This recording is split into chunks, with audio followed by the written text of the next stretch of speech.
আজকে গরুর মাংস রান্না করেছি নিজ হাতের বাটা মশলা দিয়ে। যেমন কালার হয়েছে, তেমন দেখতে হয়েছে, তেমন খেতেও মাশাআল্লাহ অনেক মজা হয়েছে। আসসালামু আলাইকুম, সবাই কেমন আছেন? আশা করি নিশ্চয়ই ভালো আছেন। আমিও আলহামদুলিল্লাহ অনেক ভালো আছি। আজকে গরুর মাংস রান্না করব নিজের হাতে বাটা মশলা দিয়ে। সবসময় তো ব্লেন্ডার দিয়েই মশলা বেটে ব্লেন্ড করে রান্না করি, তো আজকে ভাবলাম হাতে বাটবো, সেই মশলা দিয়েই গরুর মাংসটা রান্না করব। আনাম ধনিয়া নিয়েছি, নিয়ে নেব আনাম জিরা, দারচিনি, 3টা এলাচ, লবঙ্গ, তেজপাতা, 2টা শুকনা মরিচ।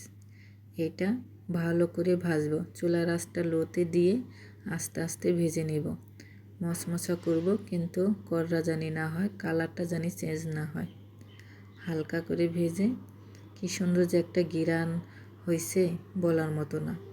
এখন আমি ওই মশলাটা বাটবো, আর এদিকে কড়াইতে পরিমাণ মতন সরিষার তেল দিয়েছি, দিয়ে দিলাম পেঁয়াজ, কাঁচামরিচ। গরুর মাংসতে পেঁয়াজ একটু বেশিই লাগে, তো আমি পেঁয়াজটা একটু বেশি দিয়েছি। পেঁয়াজটা ভাজতে থাকি, বাদামি কালার করব। আর এদিকে আমি মশলাটা বেটে নিয়েছি। চুলায় রান্না দিয়ে মশলাটা আমি বেটে নিলাম।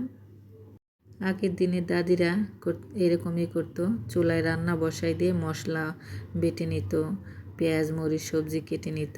তো ওই তো আমার মশলা বাটা হয়ে গেছে, এদিকে আমার পেঁয়াজটাও ভাজা ভাজা হয়েছে। আমি বেরেস্তা বানিয়ে নেব, গরুর মাংস রান্না করব। এবার হাতে বাটা আর পেঁয়াজটাও আমি একদম বেরেস্তা বানিয়ে নিয়েছি সুন্দর করে।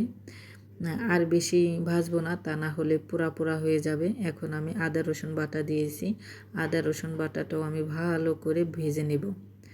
ভেজে বলতে ভালো করে কষাই নেব। আদা রসুনের কাঁচা গন্ধটা দূর হয়ে গেলেই তারপরে দিয়ে দিব পানি।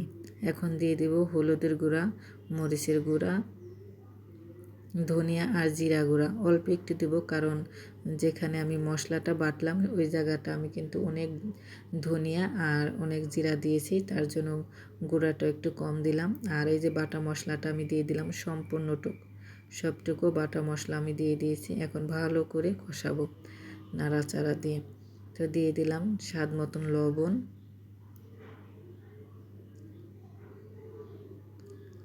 লবণ দিয়েও ভালো করে নাড়বো। আর দেখেন এখন কিন্তু তেলটা ছেড়ে দিচ্ছে। এখন আমি দিয়ে দিব গরুর মাংস।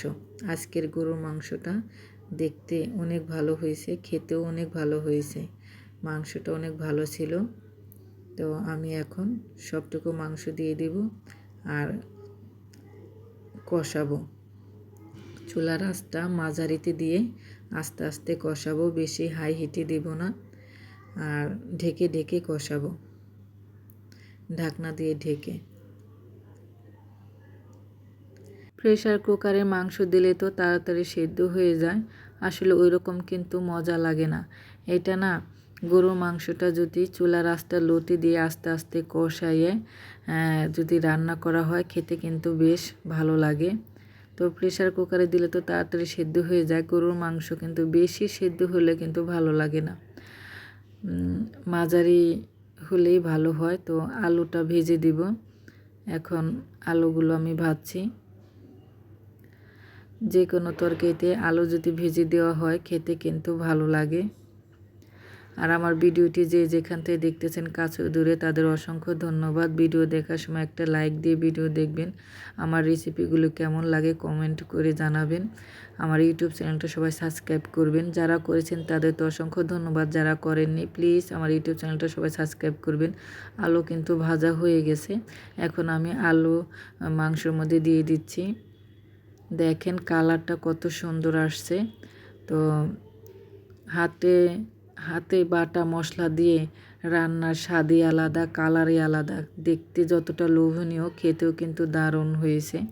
তো আমি এক পিস মাংস উঠে খেয়ে দেখছিলাম যে কেমন হয়েছে।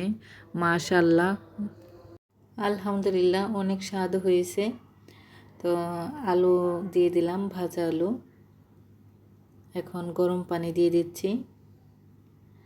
মাংসের মধ্যে গরম পানি দিলে তাড়াতাড়ি সেদ্ধ হয়ে যায়, তো আমি গরম পানি দিয়ে দিচ্ছি। আর আলুটা গরুর মাংস বা মুরগির মাংস রান্না করার সময় চেষ্টা করবেন আলুটা ভেজে দেওয়ার জন্য। আলু ভেজে দিলে তরকারি কালারটাও সুন্দর হয়, খেতেও কিন্তু দারুণ লাগে, ঘ্রাণটাও দারুণ হয়। আমি আর একটু ঝোল দিচ্ছি, আমি একটু পাতলা পাতলা ঝোল করব। আলু দিয়ে গরুর মাংস পাতলা ঝোল, গরম গরম ভাত দিয়ে খেতে কিন্তু খুব ভালো লাগে। তো বলক এসে গেছে, দেখলাম যে কেমন হয়েছে। লবণটা চেক করে দেখলাম, না লবণটা ঠিকঠাকই আছে। তো আমার তরকারিটা হয়ে গেছে। দেখেন মাশাআল্লাহ, কালারটা কত সুন্দর হয়েছে, খেতেও কিন্তু ভালো হয়েছে। একটু ঝাল দিয়েছি। তো এখন আমি ভাজা জিরা গুঁড়া দিয়ে দিচ্ছি। গরুর মাংস তো পাতলা ঝোল, আলু দিয়ে একটু ঝাল ঝাল।